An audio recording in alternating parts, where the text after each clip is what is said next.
Stop looking at the World Cup table as 12 separate groups. Look at it as a bracket trap. Right now, Mexico, the United States and Germany already look like group winners. Canada and Switzerland are about to play for control. Brazil can still win their group, but Scotland can still drag them into chaos. Japan, the Netherlands, and Sweden are all alive in Group F. And the Golden Boot race is already stacked. Deniz Undav, Lionel Messi, and Jonathan David are all on 3 goals. In the next few minutes, here is the whole tournament picture: who leads, who is in danger, who can still flip the bracket, and my current prediction for every group winner. Start with the table. Group A is the cleanest. Mexico have 6 points from 2 matches, and they are already in control. Group D is the same kind of statement from the United States: 6 points, 2 wins, and a final match against Turkey where they can manage the group. Germany are also perfect in Group E, and unless something dramatic happens against Ecuador, they are the most secure elite team in the field. But the middle of the table is where the tournament gets dangerous. Group B has Canada and Switzerland both on 4 points. Group C has Brazil and Morocco both on 4, with Scotland breathing on 3. Group F has Japan and the Netherlands on 4, but Sweden are still on 3. Those are not settled groups. Those are traps waiting for one final 90 minutes. The back half of the tournament table is even stranger because Groups G through L have played fewer matches. Group G is completely level. Belgium, Egypt, Iran, and New Zealand all have 1 point. Group H is also frozen at 1 point each, with Spain, Uruguay, Saudi Arabia and Cape Verde all still waiting for one team to break the group open.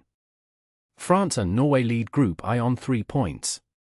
Argentina and Austria lead Group J on 3. Colombia lead Group K, but Portugal are still sitting on only 1 point before their next 2 games.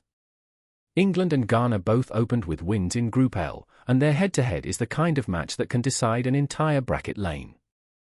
Now the player race. The Golden Boot is wide open, but 3 names are already setting the pace. Deniz Undav has 3 for Germany, and that matters because Germany look built to go deep. Lionel Messi has 3 for Argentina, which is exactly the storyline casual fans will search for every day. Jonathan David also has 3, and Canada's group position makes his goals feel bigger than just a stat line.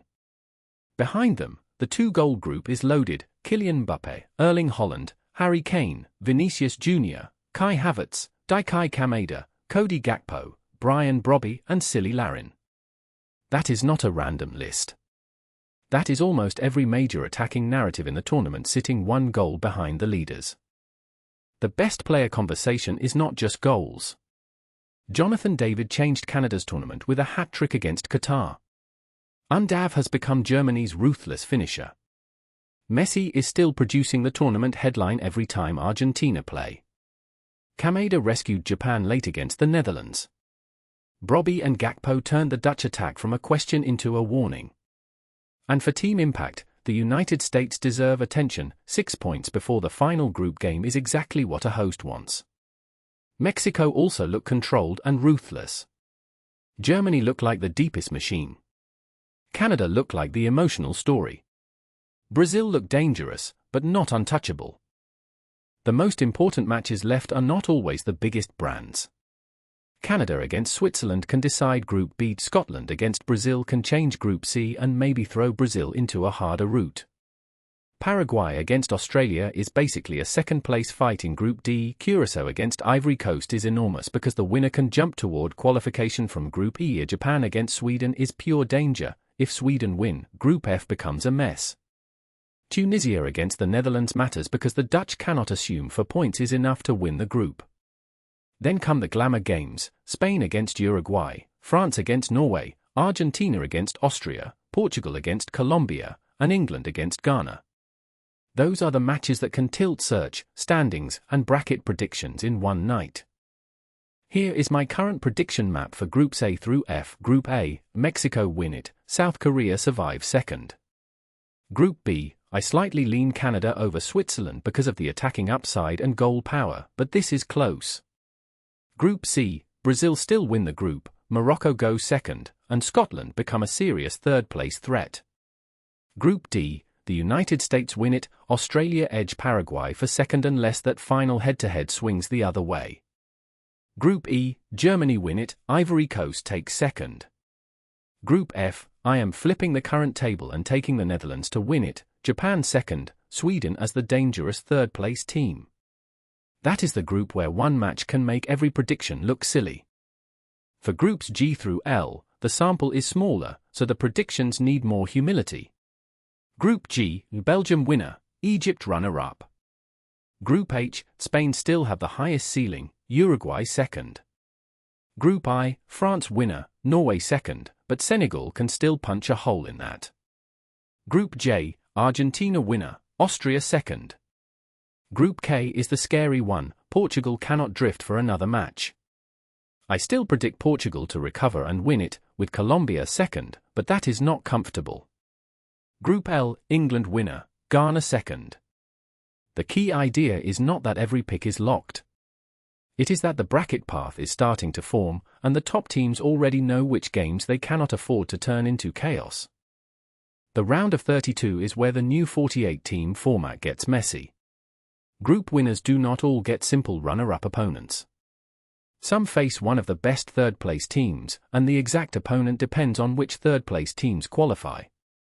That means Mexico, the United States, Germany, and maybe England or Argentina could all be waiting on a third-place permutation rather than one clean opponent. What we can say safely is this: win your group and you usually buy control, not comfort.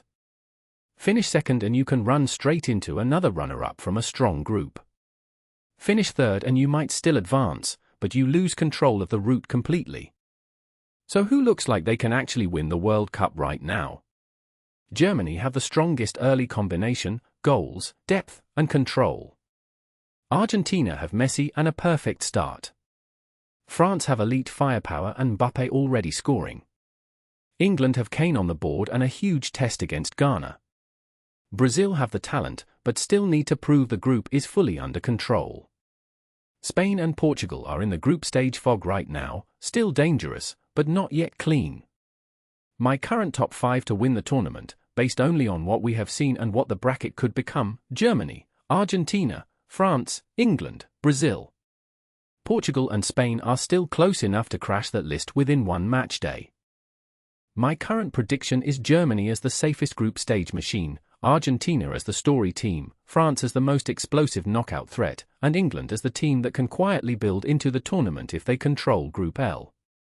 The biggest upset routes are Canada, Morocco, Japan, and Ghana.